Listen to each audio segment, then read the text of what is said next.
Hey guys, it's Sky. So, as you know, I just got back from the movies watching Pinocchio, Unstrung. It is a B-movie about Pinocchio. So, before we get started, I did mention this in the whole description that there is spoilers, major spoilers. So again, if you don't want to be spoiled, this probably isn't the live for you. If you don't mind spoilers, then feel free to watch it. As I put pop away. Ugh. So, because I bought a bunch of pop, and I have to figure out how the fuck I'm gonna fit it in my fridge. So, come with me as we do this. But yeah, so Pinocchio tonight was fucking fantastic. You saw my video. So, there's stuff that I just didn't have enough room in my phone to, really go into detail about, because, you know, there's only so many videos. I have, comedy videos. I have, stuff I had to go through an archive, so it's shit, I didn't know how much room I had, completely go into detail.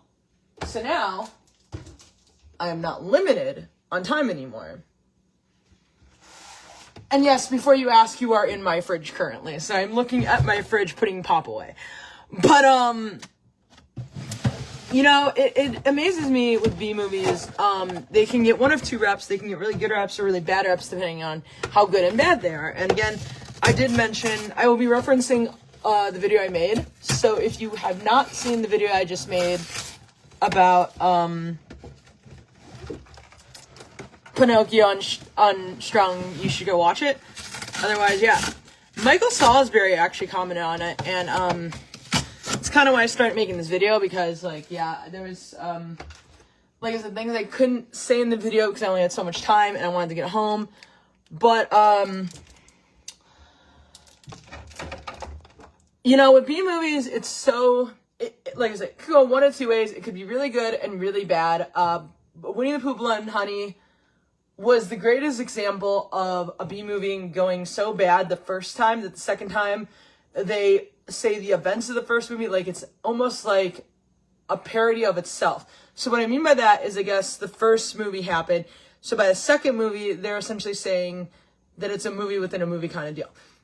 It makes sense if you go watch the movie, but again, none of it makes sense to me because I didn't like it. I actually liked Winnie the Pooh as a kid, so I didn't like it. But I also liked Pinocchio as a kid, but I can respect the B-movie and the horror movies that have been made.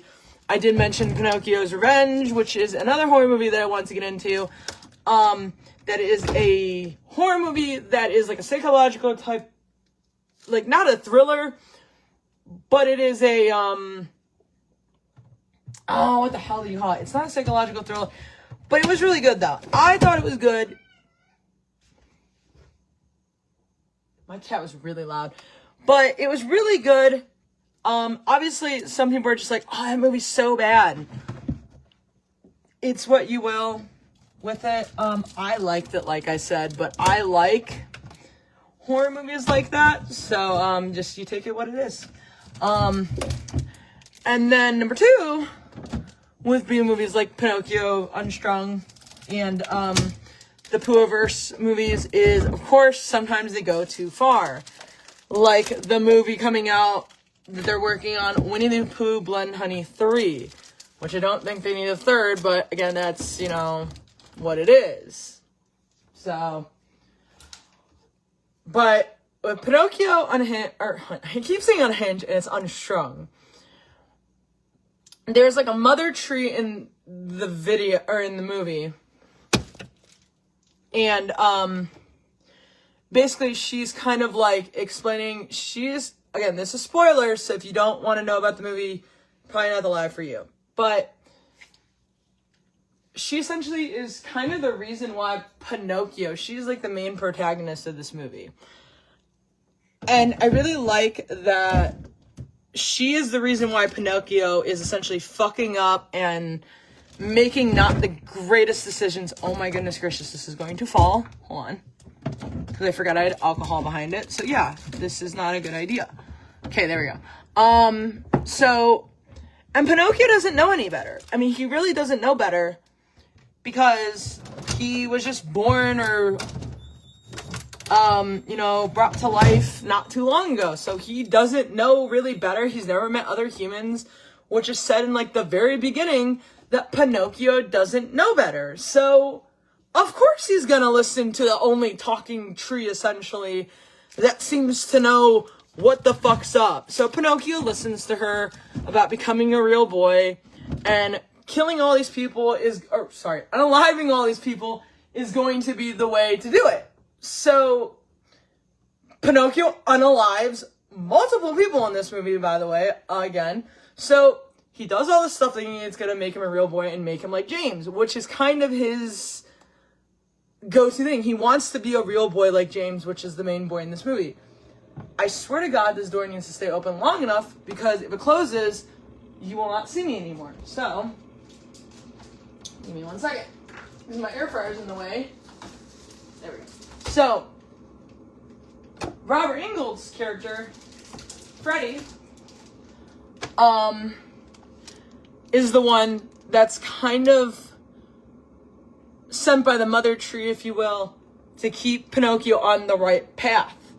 The problem is the right path is not the right path, and it's the path that is essentially the reason why people are getting unalive. Because in Pinocchio's mind, he is supposed to protect James, because he watches this video, like this movie they're watching, this video they're watching about pride and how they're supposed to protect each other. So in Pinocchio's mind, that's what he is to James. And so there's so many good things about this movie that, like, talk about morality, what it is about being moral, which is Pinocchio, essentially. That's my fridge saying it's open. It's very annoying right now because I know it's open. It's not like I can't tell. Now, the really cool thing about this whole morality thing that it talks about is the fact that there's always these, like, hints. Where on earth am I going to put this? We're not going to put that up there. But because it's always, like, subtle things about morality, what makes it good or bad, blah, blah, blah, blah, blah. And this is actually before he meets Jiminy Cricket, because he doesn't meet Jiminy right away, and he doesn't. And I think he's actually just called the Cricket. I don't remember him explicitly saying his name was Jiminy Cricket. I think they just used that in the trailer, because I was actually really excited for them to say that. But then in the actual movie, they don't actually call him Jiminy Cricket. He just says the Cricket. But it was really cool how a lot of stuff they did. Like, Pinocchio was very practical. He was an animatronic. There were things that were just so, goofy, but in a fun way. Not in a goofy way that didn't make sense for that world. And I love that. You know? Because it makes sense that Pinocchio has never been alive, if you will. So he doesn't know, like, what to do and what not to do. So you have to think of it that way, and not in a goofy sense of why on earth is he doing this. Because it's like, if you were a talking wooden puppet and you were alive for one day, would you know what this is? Would you know what that is? He's looking at a health book with James, and he doesn't know what the anatomy of a human boy is, you know? So he asks James, and James is like 15 maybe? Or 13, something like that. So, like, James is like, doesn't really know how to respond to Pinocchio. So it's really funny, because I don't think he really wants to tell Pinocchio. Shut up, I'm closing you now. But, it's just subtle things like that I really like, is that they did stuff like that. Now, there are things that's like, I think they could have left out because it just wasn't necessary. And we're gonna get into that. What was not necessary in this movie? What did they not need to put in this movie? Because yes, there was something in this movie they didn't necessarily need. But it also made it and gave it, like, a creep factor, which, again, I think was really nice. My Xbox is really loud. I do apologize. But I think it gave it kind of a creep factor, which I really like. So, again, heavy spoilers. I keep mentioning that, so if people are going on. Okay, sorry about that. Heavy spoilers. So, Pinocchio, at some point, gets all his body parts, if you will, that he needs. So he gets eyes, teeth, hair. There was another body part that I can't think of right now, and I really don't remember right now off the top of my head. But he gets it, and he is all excited. He's at a warehouse. Oh no, he's at... I don't explicitly say where he is at this point, because it's before Geppetto finds him, but he's somewhere. He's somewhere with a piano, and he's dressed... So this is the weirdest part of the movie. He is dressed basically as a woman because he's taking parts from different people. So he almost looks like a drag queen, is the best way to put it. A very bad drag queen, I may add, is the best way to put up what Pinocchio looks like at this point. And I'm not dissing on drag queens, but if you see the movie and you see Pinocchio, you will understand the reference of what I mean, that Pinocchio looks like a very bad drag queen. But then there's a point where Pinocchio is playing the piano. Why? I don't know. It is why I said in this portion, it is probably one of the creepiest parts. Not the killing, not the unaliving, not the craziness of the movie. This is probably the creepiest part of the movie, is him playing the piano dressed with all the parts of the different people he's unalived. And he's happy about it because he's still not aware of his actions and how bad they are. So it's just like, it's that creep factor. It's that creep factor of like, because then, okay, so right after that, we cut to like, so he's been found, blah, blah, blah. Geppetto finally finds him, because Pinocchio still thinks what he is doing is right because he's protecting James. Again, there's this whole line of he thinks he's protecting James by unaliving different people. So finally, Pinocchio is found by Geppetto. And at this point, it is the unalived bodies put together, like sewn together as a puppet on a string. Or wire, or whatever the hell Pinocchio used. I don't really know what he used. And then he goes, "Look, father, I made my own puppet." And Pinocchio at this point is dressed almost like in drag, but that with the parts he stole. And then it's just his body. And Geppetto is just terrified at this point. Because Geppetto first goes in the house that Pinocchio's in, and I think in Pinocchio's mind, it's this imaginary world, but in reality, you see reality. So I think it's in Pinocchio's mind, this is what's going on. In reality, it's a completely different story. I think that's how that's supposed to play off, because now I say it out loud, and that makes more sense than what we see, and that's how it's supposed to be interpreted. I think that's what it was. So that makes more sense now. But it was, like I said, it was very well done, and then he gets thrown in the basement.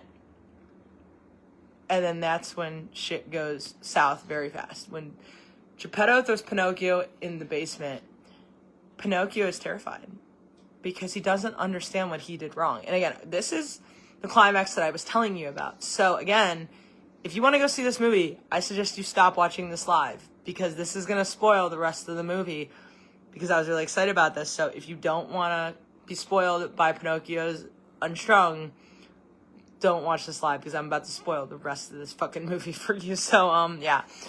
But if you don't want to watch it and you want to just hear how it ends, cool. Watch this video. So, watch this live. So, at this point, he was thrown in the basement and shit goes south real fast. We learn that, early on, that Pinocchio is a manifestation of... Not a manifestation. He is a man-made of a tree that Geppetto found. Geppetto has essentially been taking bodies and essentially bringing back to life by... they don't explicitly say witchcraft, though. The way they put it in the movie is you take the unalived body, you put it by this tree that takes the life force, and the vein, like the roots of the tree. So my cat's gonna be a great example. I'm sorry, kitty. So this is the unalived body, if you will. So I love you, Seneca. And the tree, if I'm the tree, my roots kind of attach to her and they bring her back to life. Seneca's like, I am not your puppet woman. And watch, she'll sit right here. So anyway, so that is what we are explained at the climax. And the kids are knowing that Geppetto is really screwed up, but they don't know how, because they find these films, actual films, by the way. They said video. Films. Actual films. And Geppetto's showing different versions of the Pinocchios. And he's very confused. And the first version of the Pinocchios, if you will, of the puppet, went nuts. Because, again, we think that he's just a puppet and magical and blah, blah, blah. We don't realize that Geppetto's taking unalive bodies, taking, like, their soul, if you will, and bringing the life force back. And, yeah, so it was crazy. And then the original puppet that he made went nuts because he wanted human, I don't even know if I can say this word on Facebook without getting, but being human drip drip, drip drip. Yeah. So Geppetto had to go lock him up in a cage, right? Cool. Yeah. That's when we realize that Pinocchio realized what he did was completely wrong and he wants to be better. So we actually learned that Pinocchio has come to his senses and now he needs to cut the strings, if you will, of Geppetto.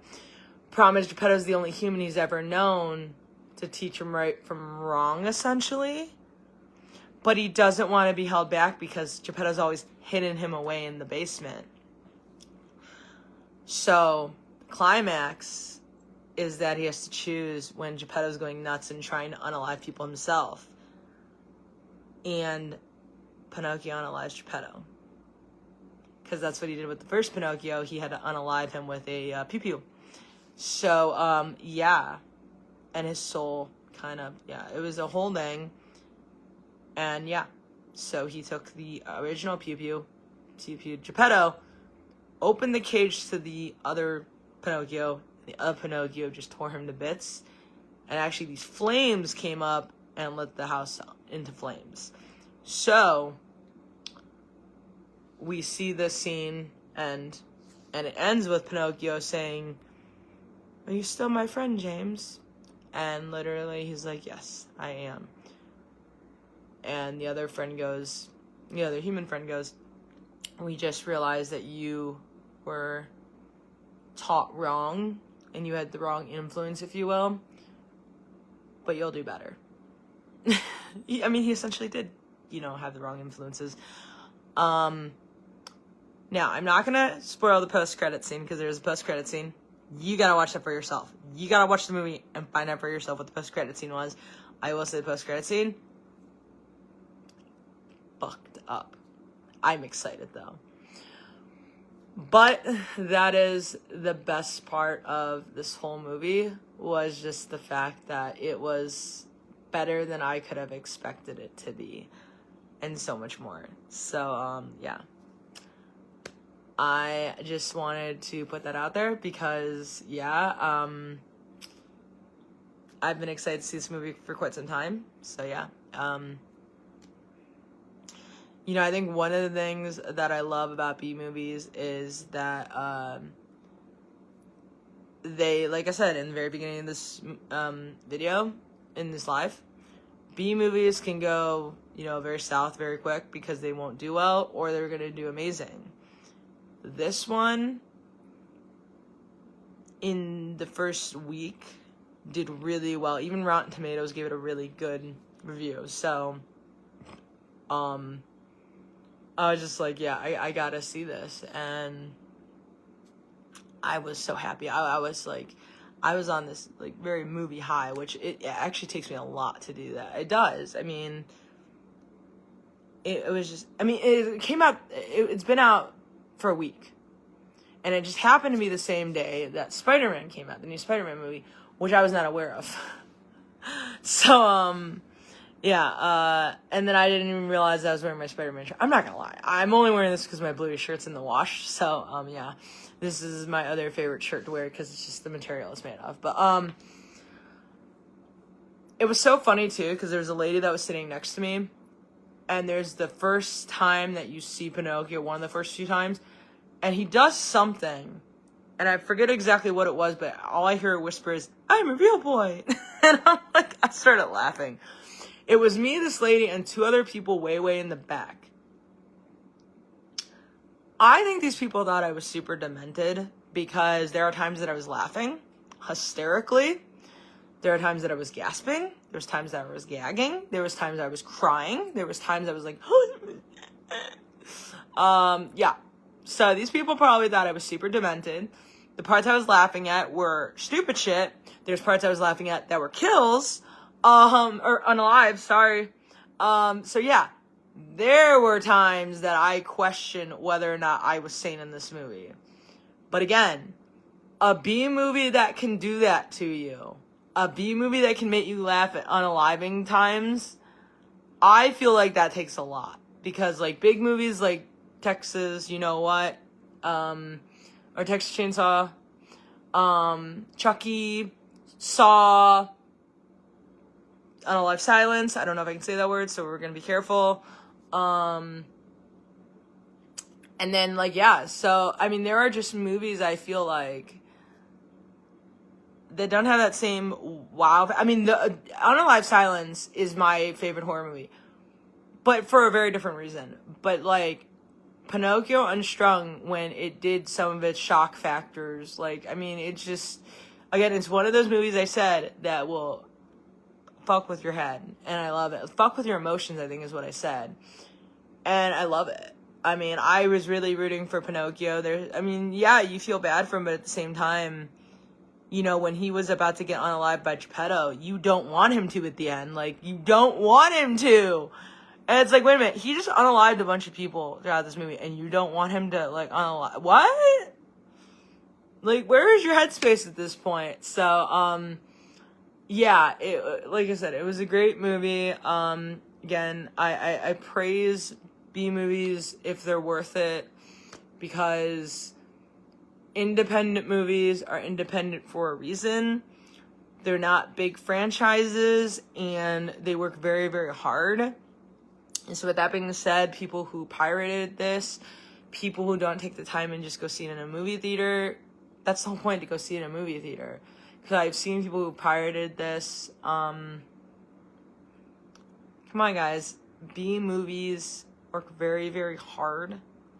Even B movies like Winnie the Pooh, Blood and Honey, as much as I don't like those movies, they're still B movies. They're still independent movies. We still have people who worked hard on them, so please don't pirate movies like that, because independent movies work hard to get themselves out there. So the fact that they got to go to a theater, as much as they might do good or bad, you should still give the time to the people who worked very, very hard to do it. So, and I don't know if the people who were way up top behind me understood some of the references. This is one of those movies that, yes, you could go see, but some of the references they make are going to be really weird if you don't know the lore. So the lore behind it, like I said, Blood and Honey reference, there was a few. If you don't know why they're zooming in on it, it's like, I don't get it. Exactly. You have to know some of the lore behind why Blood and Honey and Pinocchio are in the same universe, if you will. Why they were so focused on the doctor and his name, and, you know, Robert Engel, you know, why was that so important? So I just, again, it was so great, and I can't say enough about how great this movie. I really can't. But I think one of my favorite things about this movie is the fact that it was not a lot of it. I would say 95% of it was practical, because obviously the other 5% had to be CGI'd out because they had wires or whatever, cover up the prosthetics, whatever. But 95% of it was practical. So the puppet that played Pinocchio was an animatronic, done very beautifully, I may add, for a B movie. It really was. For an independent movie, it did amazing. Behind the scenes of it that I looked up was amazing. Like the prosthetics they used, the shots they used, just everything they decided to use, the certain angles they used, like everything they decided to use had a purpose. It wasn't just some stupid, like, let's do this. Everything was thought out very clearly. And again, for an independent movie, that's really important so you don't lose the audience and you are taken seriously as an independent movie production. And I feel like that's so important so people can take you seriously. And as silly as it sounds for a movie that's called Pinocchio Unstrung, they hit all the marks, like right there. And I think that's important not to heavily, as crazy as it sounds in 2026, if you can not use as much CGI as possible, it does better. I know that's like almost impossible, but I think that's why some independent movies are better than some of these big ass franchises, is because we don't heavily depend on CGI. We do everything practical. And that's why back in the day, in like the 90s, the 80s, and the 70s, let's go 90s and 80s more or less, everything looked better because a lot of things were practical and they held up better now. Now I know CGI is easier, but practical looks better. So that's just my opinion, though. I'm a huge movie buff. My dad and mom know I'm a huge movie buff. I've always been a huge animatronic buff as well. So yeah. But again, if you can take the time and go see Pinocchio Unstrung, even if you're not a horror movie fan, the lady next to me was not a horror movie fan, and she actually enjoyed herself. She did not like gore. She did not like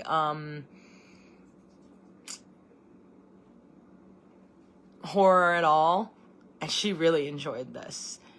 I will spoil this, though. They do actually show you how they made the movie, so if you want to watch the post-credits, or not the post-credits, but the credits, it shows you how this movie was done. So you can see, really, and I like movies that do that. A lot of the independent movies will do that, and I really like that, because then it really shows you how essentially human they made Pinocchio, and I really appreciate that. So, but thanks whoever snooped in my live and checked it out. I've been excited about this movie for quite some time. So, yeah, talk to you guys later. Bye!